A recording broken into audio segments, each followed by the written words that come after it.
Saudaraku yang kekasih dalam nama Yesus, topik firman Tuhan pada pagi hari ini yaitu merindukan kebangunan rohani. Supaya semua kita rindu akan kebangunan rohani, semua kita berdoa buat kebangunan rohani, supaya kebangunan rohani jadi dalam gereja kita, dan supaya kebangunan rohani, saudaraku, meliputi kota Medan ini, saudaraku. Sehingga, saudaraku, banyak orang mencari Tuhan, rindu akan Tuhan, saudaraku. Sehingga jiwa-jiwa merasa, saudaraku, tergugah hatinya, merasa lebih disadarkan akan dosanya. Kemudian dia mencari Tuhan dalam hidupnya. Di mana aku bisa bebas dari dosa? Di mana nasibku bisa berubah? Masakan hidupku begini-begini saja. Saudaraku mulai tergugah hatinya, dan dia mulai mencari Tuhan. Saya katakan kepada saudara, itulah pekerjaan Roh Kudus, bukan pekerjaan manusia, saudaraku. Nah, saudaraku yang kasih, kita berdoa buat ini. Kita rindu, kita haus supaya kebangunan rohani ini terjadi. Dan ini akan memberkati kota Medan, mengobatkan kota Medan, saudaraku. Dan memberkati kota Medan, saudara. Tapi, saudaraku, terlebih dahulu, kita sendiri, sebagai anak-anak Tuhan, harus bangun rohani kita. Kita sendiri lebih dahulu harus memiliki kebangunan rohani. Kalau rohani kita pun tertidur, saudaraku, kita tidak bisa membawa kebangunan rohani kepada jiwa-jiwa. Kalau rohani kita pun lemah, saudaraku, kita tidak bisa membawa kebangunan rohani kepada jiwa-jiwa. Kalau, saudaraku, rohani kita pun tidak berkobar-kobar, bersemangat, saudaraku, bagaimana kita bisa memberi api kepada jiwa-jiwa? Kebangunan rohani dimulai dari saudara. Kebangunan rohani dimulai daripada anak-anak Tuhan yang rindu akan Tuhan, yang suka bersekutu dengan Tuhan, yang suka membaca firman Tuhan, yang suka berdoa. Kenallah, saudaraku, kalau sebagai anak-anak Tuhan kita mulai kurang berdoa, tidak suka berdoa, itu tanda, saudaraku, rohani kita mulai merosot.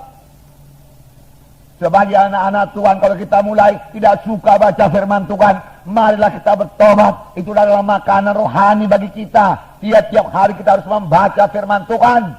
Kapan kita tidak membaca firman Tuhan, tanda rohani kita mulai merosot. Mari kita dahulu perlu bertobat. Amin, saudara.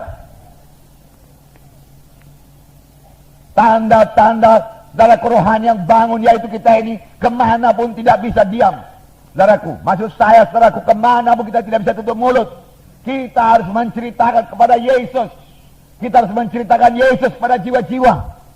Kita cerita Yesus pada jiwa-jiwa. Nah, saudaraku, kita suka memberi. Ini tanda kebangunan rohani. Kebangunan rohani dimulai dari saudara. Saudara harus lebih dulu suka memberi, suka berkorban. Saudara dengan sukacita memberikan korban, saudara. Kapan diumumkan dari depan, saudara, kita akan mengumpulkan korban buat KKR atau buat penginjilan. Oh, saudaraku, dengan mudah, saudaraku, dengan sukacita, saudaraku, saudara memberikan satu korban yang indah, yang mahal, berharga di hadapan Tuhan, saudaraku. Saudara berkorban memberinya, bukan, saudaraku, begitu banyak timbang-timbang, saudaraku, begitu banyak, saudaraku, tawar-menawar dengan Tuhan, saudaraku. Saudara perlu bangun rohani, saudara, kalau demikian, saudaraku. Tidak ada yang terlalu mahal buat Tuhan, saudaraku. Saudaraku, kita ikut dalam perintah agung. Kita ikut dalam pekabaran Injil, saudaraku. Satu kesempatan kepada kita untuk berkorban kalau ada pekabaran Injil. Beri, saudaraku, beri. Baik kepada orang beri. Ini tanda-tanda rohani yang sehat. Rohani yang bangun. Yang bisa membawa kebangunan rohani bagi orang lain, saudaraku. Apalagi tanda yang saudara berkata, tanda rohani yang sehat, saudaraku. Dia suka bersaksi, dia suka menginjil, saudaraku. Dia suka berkorban. Dan satu lagi, saudaraku, dia terbeban pada jiwa-jiwa karena mengasihi jiwa-jiwa. Dia tahu kemana perginya jiwa-jiwa yang belum memiliki Yesus sebagai Tuhan dan Juru Selamatnya. Banyak sekali, saudaraku, orang Kristen kota Medan ini, saudaraku, belum pernah punya persekutuan pribadi dengan Yesus. Dia tidak pernah tahu pasti akan keselamatan jiwanya. Dia tidak tahu apakah dosanya sudah diampuni atau tidak. Padahal Yesus datang ke dunia ini telah untuk mengampuni dosa kita. Dan firman Tuhan berkata supaya kamu tahu. Semua ini kutuliskan kepadamu supaya kamu tahu bahwa kamu yang percaya kepada Yesus Kristus anak Allah beroleh hidup yang kekal. Saudara, kita harus mengetahui dengan pasti kemana kita pergi setelah kita meninggalkan dunia ini. Surga atau neraka. Tidak ada tempat yang ketiga, saudaraku. Tidak ada di tengah-tengahnya, tidak ada. Dan tidak bisa pindah dari neraka ke surga setelah didoakan. Tidak ada, saudaraku. Itu ditentukan pada waktu kita masih di dunia ini. Kita lah yang menentukannya, saudaraku. Keselamatan sudah disediakan Tuhan bagi kita. Tuhan itu Tuhan yang baik, saudaraku. Oh, puji Tuhan. Tuhan itu Tuhan yang baik, saya katakan pada saudara. Dia baik pada saudara. Dia menyediakan yang baik pada saudara. Tetapi saudaraku, ada musuh kita yaitu setan, saudaraku. Setan itu jahat semata-mata. Firman Tuhan berkata, aku datang.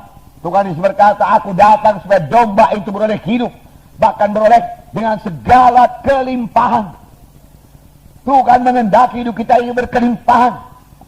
Berkelimpahan dengan damai. Berkelimpahan dengan sukacita.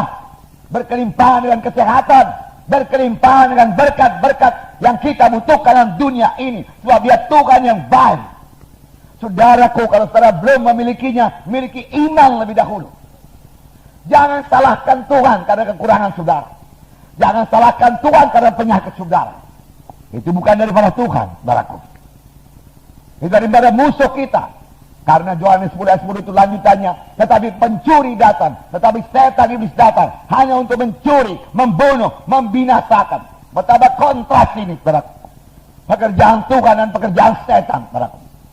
Dari mulanya setan ini musuh manusia. Dia tidak suka manusia ini keberkatan. Dia tidak suka manusia sehat. Dia tidak suka manusia selamat. Karena setiap anak Tuhan yang selamat, yang lahir baru, saudaraku, akan merupakan ancaman terhadap setan, saudara. Saudara berkata, dari mana saya tahu Tuhan itu baik? Saudaraku, pohon bisa dikenal daripada buahnya. Lihatlah apa yang diciptakan Tuhan. Pada hari pertama Tuhan menciptakan terang, jadilah terang. Maka firman Tuhan berkata, dilihat Tuhan terang itu baik sekali. Tapi pada hari kedua Tuhan menciptakan cakrawala, langit, untuk memisahkan air yang di atas air di bumi. Tetapi tidak ada dikatakan di situ, maka dilihat Tuhan semuanya itu baik, tidak tertulis. Mengapa? Karena dalam awan-awan ini dipenuhi oleh kuasa kegelapan, dipenuhi oleh setan dan iblis. Pada hari yang ketiga, saudaraku, Tuhan menciptakan bumi ini, saudaraku, memisahkan laut, air, dan daratan. Saudara, dan Tuhan berkata, dilihat Tuhan itu semuanya baik. Baik. Saudara, Tuhan berkata semua ciptaannya baik dan memang baik. Kemudian Tuhan menciptakan manusia. Penciptaan manusia lain sedikit daripada penciptaan saudaraku alam semesta ini. Penciptaan alam semesta dijadikan Tuhan. Jadi, dia katakan jadi, saudaraku. Tapi manusia dibentuk Tuhan. Haleluya. Dari tanah liat, dibentuk Tuhan. Menurut gambar Tuhan. Menurut peta Tuhan. Saudara. Lalu dihembuskan Tuhan napas yang hidup. Lalu manusia itu menjadi makhluk yang hidup. Lalu diberikan Tuhan taman Eden yang kaya. Taman Eden yang luar biasa. Damainya, senangnya, sejahteranya. Di sinilah engkau tinggal. Betapa baiknya Tuhan itu. Betapa baiknya Tuhan itu. Mempersiapkan segala kebutuhan manusia ini. Betapa baiknya. Tetapi sayang datang setan menipu manusia itu. Setan kerjanya menipu sampai sekarang. Jangan mau ikuti setan. Jangan mau dengar suara setan, saudaraku. Dan jangan mau cakap-cakap dengan setan.